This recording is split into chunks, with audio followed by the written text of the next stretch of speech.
Amanpour नाम का एक छोटा सा गांव था। वहीं पर गुड्डू नाम का एक बुजुर्ग किसान अपनी किशोरी बेटी अन्वी के साथ रहता था। अपनी पत्नी के गुजर जाने के बाद गुड्डन ने ही अन्वी को पाल पोस कर बड़ा किया था। पर गरीबी इतनी थी कि 2 वक्त की रोटी भी मुश्किल से नसीब होती थी। एक दिन सुबह सुबह गांव के अमीर और अहंकारी ठेकेदार नरहरी लाल गुड्डू के घर आ धमकता है। ओ गुड्डू, तुम्हें उधार दिए हुए पूरे 4 साल हो गए। आज मैं अपना सारा पैसा लेकर ही जाऊंगा या फिर तुम्हें घर से बाहर निकल दूंगा। गुड्डू रोते हुए हाथ जोड़ लेता है। 2 दिन और दे दो मालिक, मेरा बेटा आरव शहर में काम करता है। उसी ने कहा था कि वो पैसा भेज देगा, बस 2 दिन। नरहरी लाल तिरछी मुस्कान के साथ कहता है। ठीक है, 2 दिन, उसके बाद बस मेरी दया खत्म। अन्वी डरी हुई पूछती है, पिताजी भैया तो आएंगे ना? अगर इस बार नहीं आए तो? गुड्डू आश्वासन देता है, पर उसके दिल में डर साफ था। 2 दिन बीत जाते हैं, आरव नहीं आता। उसी शाम गांव का एक आदमी भागते हुए आता है और चिल्लाता है, गुड्डू, बुरी खबर है। जिस कपड़ा फैक्ट्री में तुम्हारा बेटा काम करता था उसमें बड़ा धमाका हुआ है, कोई भी नहीं बचा। गुड्डू जमीन पर बैठकर फूट फूट कर रो पड़ता है। अन्वी भी रोते हुए पिताजी को गले लगा लेती है। 4 दिन बाद गांव में एक आदमी सूटकेस लेकर आता है। भाई साहब, मुझे गुड्डू का घर बताना, मैं उसके बेटे आरव के मुआवजे के पैसे लेकर आया हूँ। उसी रास्ते से गुजर रहा नरहरी लाल ये सुनकर चौकन्ना हो जाता है। वो मन ही मन सोचता है, अरे वाह, इतने पैसे! क्यों ना मैं ही गुड्डू बन जाऊं? लगता है किस्मत मेरा साथ दे रही है। वो आगे बढ़ता है और बड़े आराम से कहता है, मैं ही गुड्डू हूँ, मेरा बेटा आरव ही था। वो आदमी बिना शक किए सूटकेस उसे सौंप देता है। सूटकेस में भारी रकम थी। नरहरी के चेहरे पर लालच नाच उठता है। नरहरी अगले दिन गुस्से में उनके घर पहुंचकर चिल्लाता है, पैसे नहीं है तो घर खाली करो बस।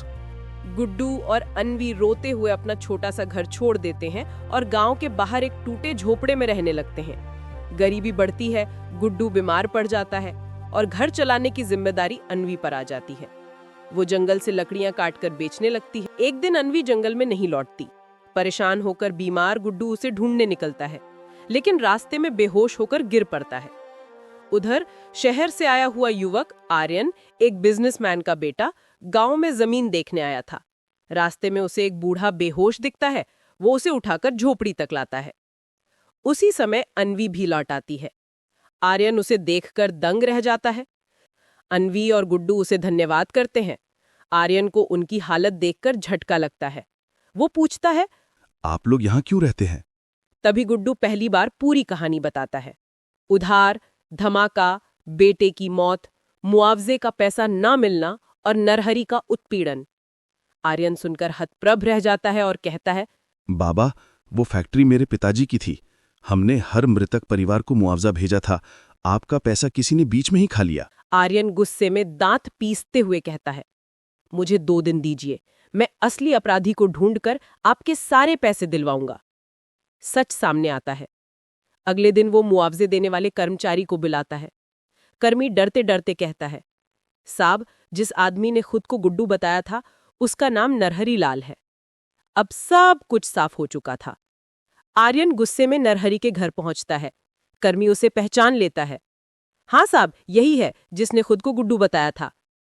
नरहरी के पैरों तले जमीन खिसक जाती है। पूरा गांव इकट्ठा हो जाता है। आर्यन दहाड़ कर कहता है, एक गरीब का हक छीनकर तुमने सोचा था कि बच जाओगे? नरहरी हाथ जोड़ता है, मुझसे गलती हो गई बेटा, लालच में अंधा हो गया था। पर इस बार कोई उसकी बात नहीं सुनता। आर्यन अपने पिता के साथ रामकिशन के झोपड़ी पर आता है। वो सूटकेस और ज्यादा मदद लेकर कहता है, बाबा, ये सब आपका है और अगर आप अनुमति दें तो मैं अन्वी का हाथ मांगना चाहता हूं। गुड्डू भावुक होकर उसे गले लगा लेता है। अन्वी के जीवन में पहली बार खुशी आती है। आर्यन और अन्वी की सगाई होती है। नरहरी से गांव की चौपाल पर माफी मंगवाई जाती है और गुड्डू का पुराना घर भी उसे वापस मिल जाता है।